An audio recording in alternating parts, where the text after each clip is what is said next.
ಈ ವ್ಯಕ್ತಿ ಹೆಸರು ಆಮ್ಸಾ ಬೆಂಡಲಾಡ್ಸ್ ಅಂತ. ಒಟ್ಟು 217 ಬ್ಯಾಂಕ್ಸ್ನ ಗುರು ಆ್ಯಕ್ಟ್ ಮಾಡಿರೋದು ಇವನು.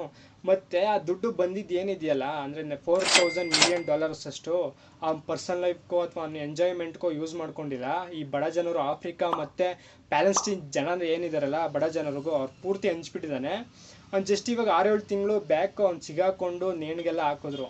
ಮತ್ತು ಈ ವ್ಯಕ್ತಿ ಪ್ರತಿಯೊಂದು ಫೋಟೋನ ನೋಡಿ ಅವ್ನು ನಗ್ನಗ್ತಾನೆ ಇದ್ದಾರೆ. ಸೊ ಅವ್ನು ಇನ್ನೊಂದು ಹೆಸರು ಬಂದು ಸ್ಮೈಲಿಂಗ್ ಹ್ಯಾಕರ್ ಅಂತ. ವರ್ಲ್ಡಲ್ಲೇ ಟಾಪ್ ಹ್ಯಾಕರಲ್ಲಿ 10ನೇ ಇವನು ಗುರು. ಆ ಥರ ಅಷ್ಟು ಬ್ಯಾಂಕ್ ಹ್ಯಾಕ್ ಮಾಡಿದ್ದಾನೆ, ಅಷ್ಟು ಹ್ಯಾಕರ್ ಟ್ಯಾಲೆಂಟ್ ಇವನಲ್ಲಿದೆ. ಓಕೆ, ಅವನೇನೋ ದುಡ್ಡೇನೋ ಹಂಚ್ಬಿಟ್ಟ, ಜನರ ಕಣ್ಣಿಗೆ ಹೀರೋ ಆದ. ಮತ್ತು ಕಾನೂನು ಪ್ರಕಾರ ಯೋಚನೆ ಮಾಡೋದಾದರೆ ಅವ್ನಿಗೇನೋ ಶಿಕ್ಷೆ ಆಗಬೇಕಾಯ್ತು, ಶಿಕ್ಷೆ ಆಯಿತು, ಗಲ್ಲಿಗೆ ಹಾಕಿದ್ರು. ಇನ್ನೊಂದು ವಿಷಯ ನಾವು ನೀವು ಚರ್ಚೆ ಮಾಡಬೇಕು ಅಥವಾ ಗಮನಿಸಬೇಕಾಗಿರೋದು ಏನು ಅಂದರೆ, ಕೊಲೆ ಮಾಡ್ದೋನೋ ರೇಪ್ ಮಾಡ್ದೋನೋ ಅಥವಾ ಹುಡುಗಿ ಪ್ರಪೋಸ್ ಒಪ್ಕೊಂಡಿಲ್ಲ ಅಂತ ಆ್ಯಸಿಡ್ ಹಾಕ್ತವನಿಗೆ ಬೇಲ್ ಜಸ್ಟ್ 2-3 ವರ್ಷದಲ್ಲೇ ಅಥವಾ ಒಂದಷ್ಟು ವರ್ಷದಲ್ಲೇ ಅವ್ನು ಆಚೆಗೆ ಬಂದ್ಬಿಡ್ಬೋದು. ಈ ವ್ಯಕ್ತಿ ಬಡ ಜನರಿಗೆ ಸೇವೆ ಮಾಡಿದಾಗ ನೇಣಿಗೆ ಹಾಕಿದ್ದಾರೆ. ನಮ್ಮ ದೇಶದಲ್ಲಿ ಯಾಕೆ ಇಷ್ಟು ದೊಡ್ಡ ದೊಡ್ಡ ತಪ್ಪಿಗೆಲ್ಲ ನ್ಯಾಯ ಸಿಗ್ತಲ್ಲ ಅಥವಾ ಸರಿಯಾದ ಶಿಕ್ಷೆ ಸಿಗ್ತಾ ಇಲ್ಲ ನನಗಂತೂ ಗೊತ್ತಿಲ್ಲ. ಅದೇ ತಪ್ಪಾಗ್ತಾ ಇರೋದು ನಮ್ಮ ಭಾರತದಲ್ಲಿ. ನನಗೆ ಬೇಜಾರು, ನನ್ನ ಪರ್ಸ್ನಲಿ ಏನು ಅಂದರೆ ಇದೇ ಗುರು.